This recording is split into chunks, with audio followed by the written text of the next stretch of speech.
저는 이제 정치 군사 분야 중심으로 말씀을 드리겠고요. 일단 2024년 전망 부분부터 말씀을 드리겠습니다. 아마 이제 그 발표지를 보시면 알겠지만 2024년 한반도 및 세계 주요 정치 군사 일정을 일단 북한과 관련해서 좀 주목해야 되는 부분들을 좀 정리를 해놨습니다.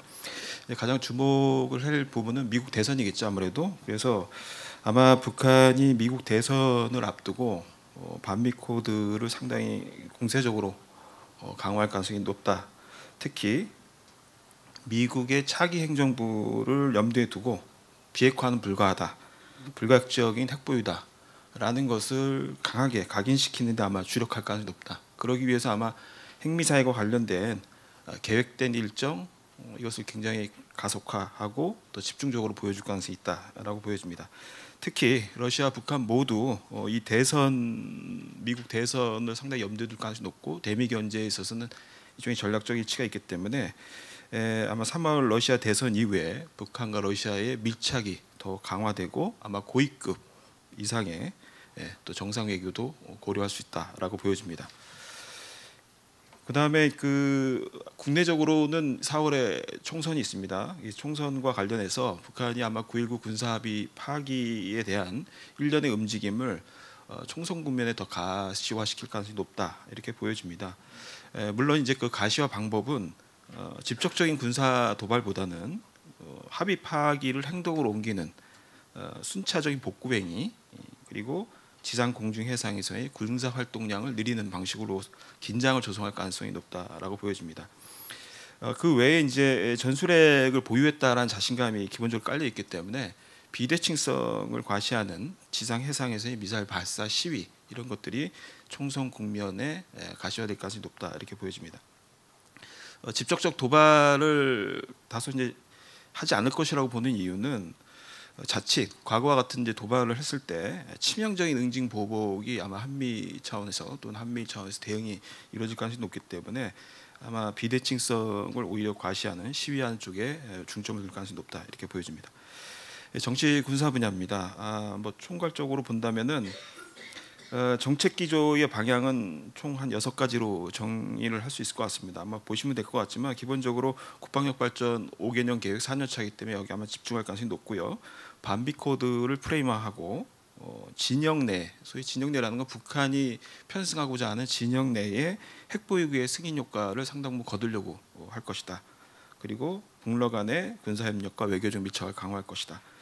그리고 앞서 뭐 중국 관련해서도 말씀이 나왔지만 북중 수교 75주년입니다. 그래서 아마 고위급 외교가 일정 수준까지는 아마 진행될 가능성이 있다. 그리고 북중 간의 교육과 관광 유치 관련해서 상당히 협력이 긴밀화될 가능성이 있다라고 보여집니다. 그리고 이제 국내적으로는 최고인민회의가 제 15기 대의원 선거가 3월에 있습니다. 그리고 이제 아마 4월에 최고인민회의를 아마 개최할 가능성이 있는데 1년에 이런 최고인민회 관련된 움직임 속에서 아마 인적으로 대폭적인 교체가 일어날 가능성이 높고요. 그러니까 5년을 일종의 다시 이끌어갈 70년대생이 아마 중심이 되는 그런 인적 교체가 상당 부분 일어날 가능성이 높고요. 과거 2019년에도 이 14기가 시작될 때 국가 비전 형식의 정책 발표가 있었습니다. 그래서 이번에도 아마 중장기 국가 비전 발표가 있을 것으로 보여집니다. 그리고 내년에는 당 유일사상 체계 10대 원칙 50주년, 또 영도 체계 강화 10주년, 50주년이 됩니다. 그래서 또 이제 김정일 생일이 40주년이 아마 되는 것으로 확인될 수 있을 것 같은데요. 이렇게 이제 겹치다 보니까 아마도 이제 유일 영도 체계를 강화하고 그것을 강화하기 위한 일종의 당과 국가의 인적 쇄신, 이게 상당히 중점적으로 일어날 가능성이 높다. 특히 상반기부터 아마 사상 일꾼 대회 같은 당 조직과 당 사상을 전면적으로 부각시키는 행사들을 상당 부분 강화할 가능성이 높다고 보여집니다. 내년에 뭐 정치 행사 부분에서는 정준영 열병식이 보통 거행됐던 기념일에 정준영이 없습니다. 그렇기 때문에 아마 주요 군정 기념일을 활용한 무력과시나 이벤트가 일어날 가능성이 높다고 보여집니다. 뭐 예를 들면 전략군절, 해군절, 미사일 공업절, 공군절 등을 아마 활용할 가능성이 높다, 이렇게 보여집니다. 앞서 잠시 말씀드렸지만 이제 최고인민회의 15기 선거가 아마 이루어지면은 이 시기에는 아마 미국 대선을 염두에 두고 아마 이제 미국에 대한 전략적 기조, 대미 협상의 여지를 가늠할 수 있는 어떤 메시지가 대거 나올 가능성이 높다. 그러니까 향후 5년을 바라보는 어떤 메시지이기도 하지만 또 한편에는 당장의 미 대선 이후에 차기 정부를 향하는 메시지가 되고 나올 가능성이 높다. 아마 그 내용에는 핵무기의 개발 고도화가 불가역적이다, 되돌키기 어렵다라는 것에 상당히 무게를 두는 아마 핵무기 핵 보유와 관련된 일정한 김정은식 아마 국가 담론이 나오지 않을까라는 생각이 듭니다.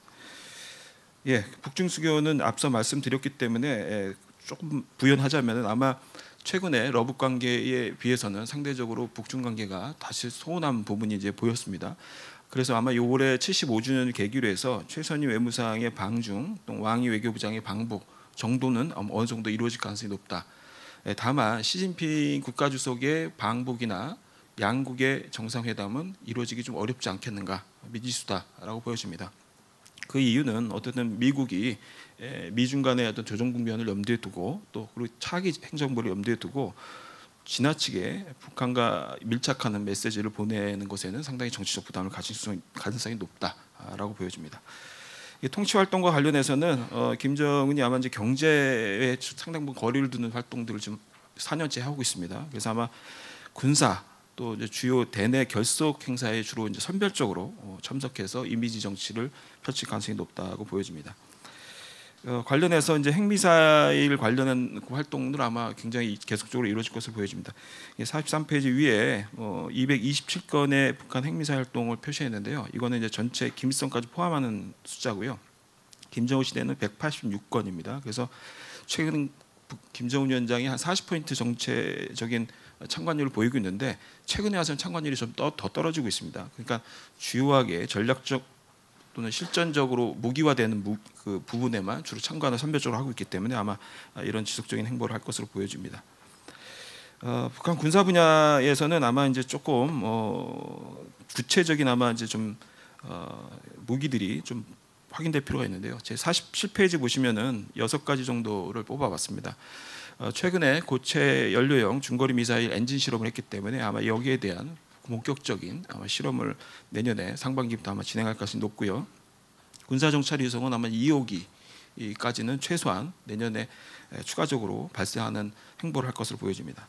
그 외에 이제 잠수함 개조 사업을 진행하겠다고 했기 때문에 구체적으로 이게 어느 정도의 성과를 거둘지는 미지수이지만 일종의 개조와 SMB 발사와 관련된 일련의 행보는 아마 보일 것으로 보여집니다. 이 외에 이제 좀 주목을 해야 되는 것은 해상 기반 전술핵 무기에 실전합니다. 그러니까 기존에는 주로 이제 KN-23, 24, 25와 같은 다량의 개량종을 통해서 주로 지상용 전술핵 기반이었다면은 이제 해상 기반의 전술핵 무기를 실전하는 부분, 또 이제 공대지나 공대공 미사일을 북로 협력을 통해서 좀 더 진전시키는 부분들, 또 무인 정찰기나 공격기를 일정 부분 개발하고 또 그것을 일종의 실험 형식으로 보이는 부분들, 이런 것들이 강화될 것으로 보여집니다. 이미 북한은 그 2021년 자위 국방방점 전람회에서 실제 이 신형 공대공, 공대지 미사일을 선보인 바가 있습니다. 이게 사실 공대공 미사일 같은 경우에는 미사일 개발 중에 가장 어려운 부분에 속합니다. 그래서 아마 북한과 러시아가 상당 부분 거기에 대한 긴밀한 협력을 할 가능성이 높다라고 보여지는데요. 그 이유는 이미 북러 정상회담 당시에 킨잘과 같은 극초음속 무기를 실제 이제 참관하는 모습들을 보였는데요. 이제 이런 부분들은 공대공, 공대지에 대한 북한의 관심을 일정 부분 반영한 부분이기도 하고 기술 협력의 가능성을 보내는 부분도 있다라고 보여집니다. 근데 사실 이제 이런 킨자와 같은 극초음속 무기를 비행기에 이제 전투기에 탑재하려면은 기종이 문제입니다. 북한이 주력 전투기로 갖고 있는 미국 29 같은 경우에는 사실 탑재가 불가능합니다.